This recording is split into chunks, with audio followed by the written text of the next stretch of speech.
Depuis son invention à New York en 1973, à sa réappropriation en France dans les années 80, jusqu'à son rôle d'éveilleur de conscience dans les sociétés du monde arabe, le hip-hop est passé de phénomène underground à l'un des modes d'expression de la scène culturelle mondiale. Un art transdisciplinaire au carrefour de la danse, du graffiti, du rap et du DJ que l'Institut du monde arabe a décidé de mettre à l'honneur. Si on veut vraiment donner une date de naissance, en fait, on peut dire tout simplement que le hip-hop est né donc, dans le Bronx, à New York, à l'été 1973, dans une fête d'anniversaire, tout simplement.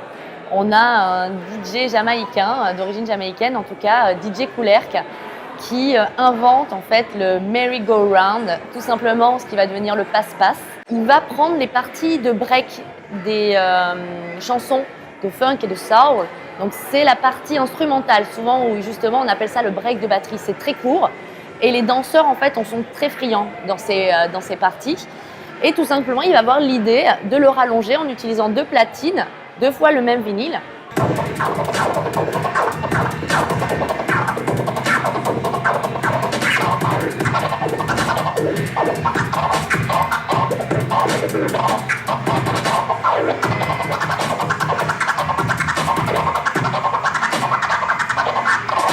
On a joué sur le documentaire, sur la vidéo, on a beaucoup joué sur la musique. L'idée c'était vraiment d'avoir du son en fait ouvert et pas d'avoir que du casque. Le casque est là pour la partie informative. On a voulu une ambiance particulière dans l'exposition avec ce son live qu'on entend tout le long avec les playlists qui ont été créées pour l'occasion en fait. Et voilà, on est parti sur de l'art contemporain, l'art de la pochette, l'art de l'affiche, du flyer, parce que tous les premiers graffeurs ont commencé déjà sur justement ces objets-là. On a travaillé sur justement les objets icônes avec notamment tout simplement ces boombox et ghetto blasters des années 80-85. On a travaillé aussi donc sur les œuvres d'art, les murs. On a fait venir les artistes ici pour justement qu'ils viennent s'exprimer et justement qu'on ne passe pas sur que du matériel photo, qu'on a aussi énormément dans l'exposition.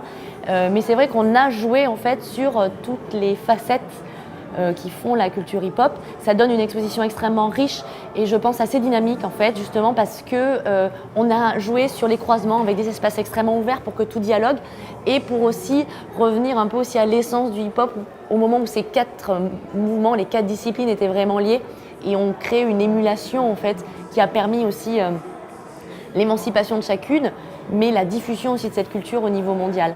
Au début des années 80, le hip-hop fait son entrée en France. La fin du monopole public sur la radio lui permettra de trouver un public d'abord sur les ondes, puis d'engager son essor à la télévision avec l'émission hebdomadaire HIP HOP animée sur TF1 par Sidney Dutheil. Elle va parler aux jeunes, il va y avoir un effet miroir extrêmement fort.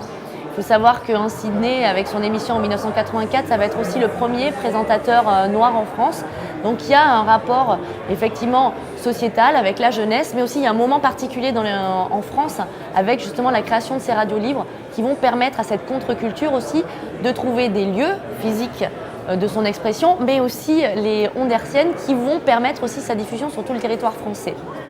Contre-culture qui ne cesse de se réinventer, le hip-hop est devenu un art populaire, en même temps qu'un vecteur de création de disciplines d'expression et d'innovation de nouveaux esthétismes. S'il cède parfois aux appels des sirènes du capitalisme, le hip-hop reste malgré tout un mouvement engagé et quelque peu subversif. Effectivement, aujourd'hui, la culture qui domine, c'est ce hip-hop-là, notamment aussi produit aux États-Unis et même en France, mais l'un ne chasse pas l'autre. Et c'est ça qui est intéressant, c'est qu'aujourd'hui, il y a toujours du rap conscient aux États-Unis, en France. Il y en a beaucoup dans le monde arabe, puisque ça correspond aussi à un moment important. Mais effectivement, il y a ce côté commercial qui a pris le pas, notamment aussi au moment où on rentre dans tout ce qui est maison de disques, en fait. Et ce qui est assez intéressant, c'est que souvent, c'est en parallèle où justement les 4 mouvements qui font un peu cette base du mouvement hip-hop dans ces pays se sont justement dissociés. Une dissociation des disciplines qui permet de trouver un public de tout âge aux 4 coins de la planète. Libre, sans frontières et non clivant, le hip-hop est avant tout un art de vivre. Il séduit aussi une jeunesse en quête d'identité et lui permet de s'exprimer à travers le corps humain avec la danse et sur les murs des villes avec les graffitis. Au début, c'était vraiment écrire son nom, en fait, donc aussi bien en tag qu'en graphe, notamment sur les métros, parce qu'en fait, dans le Bronx, les métros, ils allaient vers le Manhattan et c'était pas forcément des populations qui étaient mobiles, pour reprendre l'exemple new-yorkais qu'on va reprendre. Donc il faut être vu, savoir être apprécié, et surtout, du coup, il y a un rapport aussi avec l'environnement urbain qui est extrêmement fort, parce qu'il faut trouver l'endroit où on peut justement poser son nom, où il va rester le plus longtemps, où ça va être le plus inaccessible. Donc on a une vraie démarche d'identité qui est extrêmement forte. Une idée aussi de groupe, puisqu'on a aussi donc ce système aussi de crew en fait, qui va travailler aussi ensemble. Donc l'idée aussi c'est d'aller chercher dans l'innovation perpétuelle, et ça c'est vraiment la force du hip-hop, mais dans les différentes disciplines. Donc on parle plus du graphe, mais d'aller chercher une nouvelle forme de lettrage, d'aller créer un nouveau style en fait. Et donc on est dans une évolution extrêmement rapide, et en l'espace de 10 ans, on a des codes qui évoluent extrêmement vite.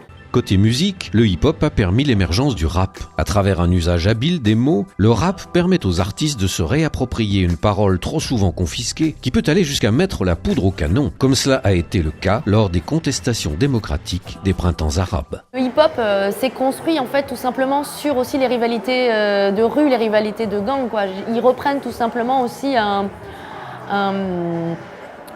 on va dire un rapport de faire mieux, d'être le premier. Donc la compétition, elle est là dès le début. C'est une compétition qui peut être violente, mais en tout cas qui est moins violente que finalement la loi de la rue, en fait, de là où il est né.